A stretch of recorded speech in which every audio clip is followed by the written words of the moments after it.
Please welcome the Vice President of the United States, Kamala Harris.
Good afternoon, everyone. Good afternoon. Good afternoon. Good afternoon. Thank you all. Thank you, thank you. Thank you, thank you. So let me say, and I love you back. And I love you back. So let me say, my heart is full today. My heart is full today, full of gratitude for the trust you have placed in me, full of love for our country, and full of resolve. The outcome of this election is not what we wanted, not what we fought for, not what we voted for, but hear me when I say, the light of America's promise will always burn bright. As long as we never give up, and as long as we keep fighting.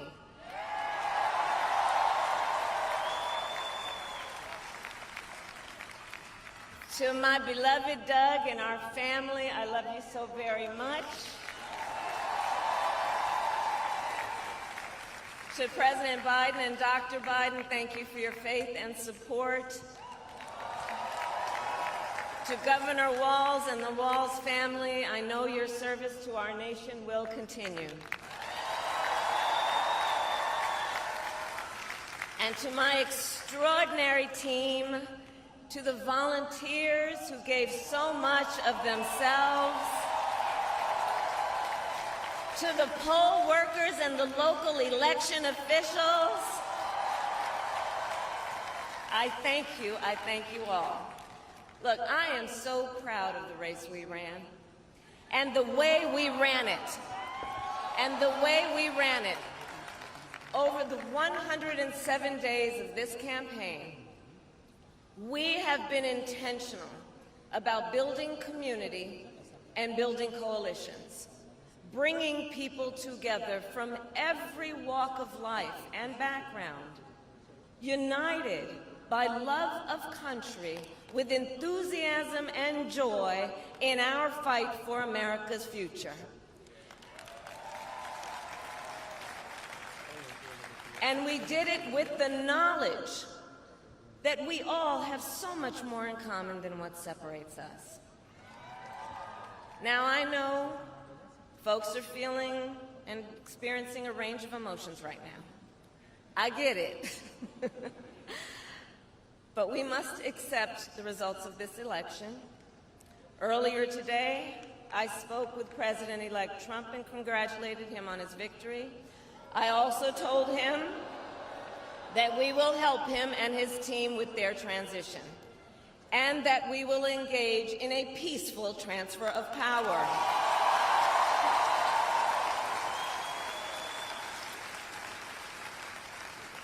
A fundamental principle of American democracy is that when we lose an election, we accept the results. That principle, as much as any other, distinguishes democracy from monarchy or tyranny. and anyone who seeks the public trust must honor it. At the same time, in our nation, we owe loyalty not to a president or a party, but to the Constitution of the United States.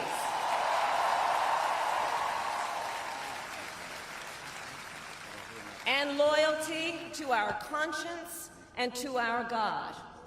My allegiance to all three is why I am here to say, while I concede this election, I do not concede the fight that fueled this campaign.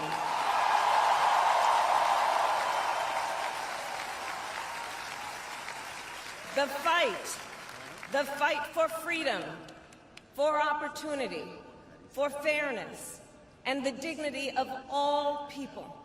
A fight for the ideals at the heart of our nation, the ideals that reflect America at our best. That is a fight I will never give up.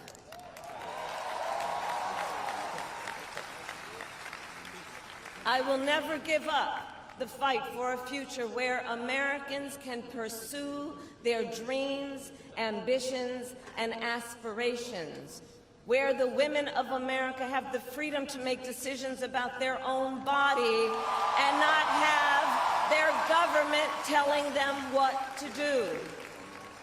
We will never give up the fight to protect our schools and our streets from gun violence. And America, we will never give up the fight for our democracy, for the rule of law, for equal justice, and for the sacred idea that every one of us, no matter who we are or where we start out, has certain fundamental rights and freedoms that must be respected and upheld.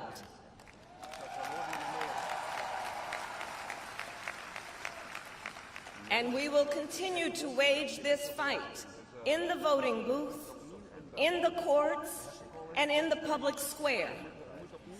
And we will also wage it in quieter ways, in how we live our lives, by treating one another with kindness and respect, by looking in the face of a stranger and seeing a neighbor, by always using our strength to lift people up, to fight for the dignity that all people deserve. The fight for our freedom will take hard work, but like I always say, we like hard work. Hard work is good work. Hard work can be joyful work. And the fight for our country is always worth it. It is always worth it.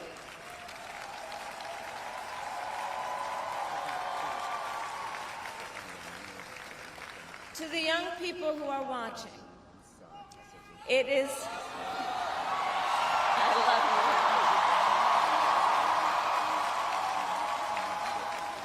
you. To the young people who are watching, it is okay to feel sad and disappointed, but please know it's going to be okay. On the campaign, I would often say, when we fight, we win. But here's the thing. Sometimes the fight takes a while. That doesn't mean we won't win. That doesn't mean we won't win.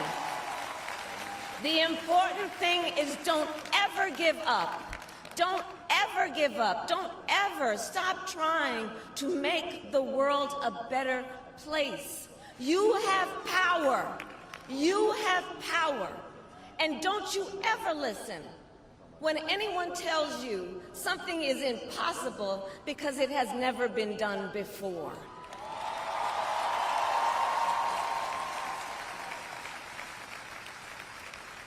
You have the capacity to do extraordinary good in the world.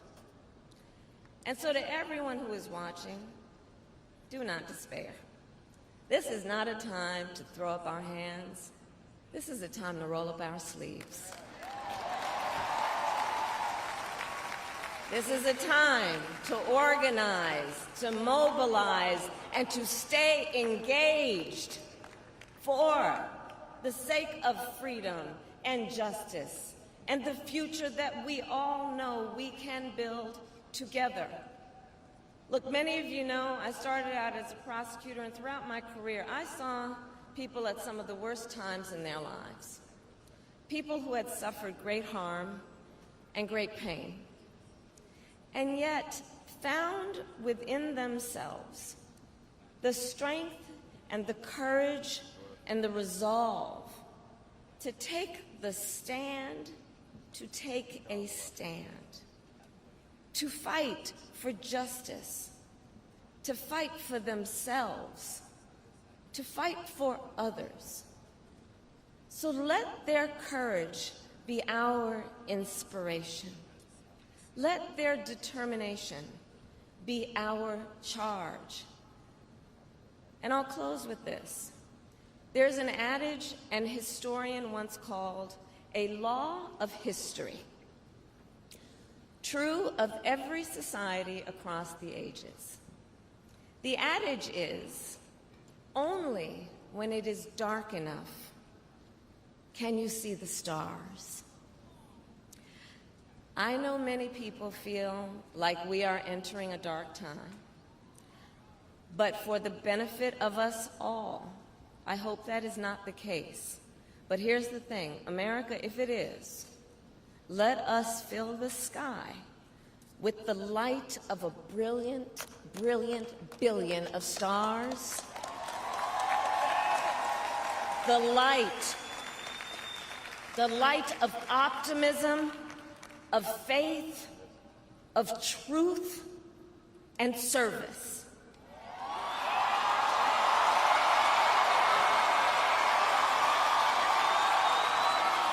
HU.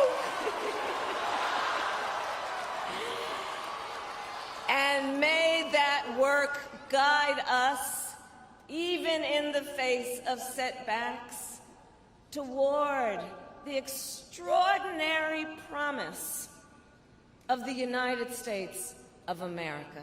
I thank you all. May God bless you, and may God bless the United States of America. I thank you all.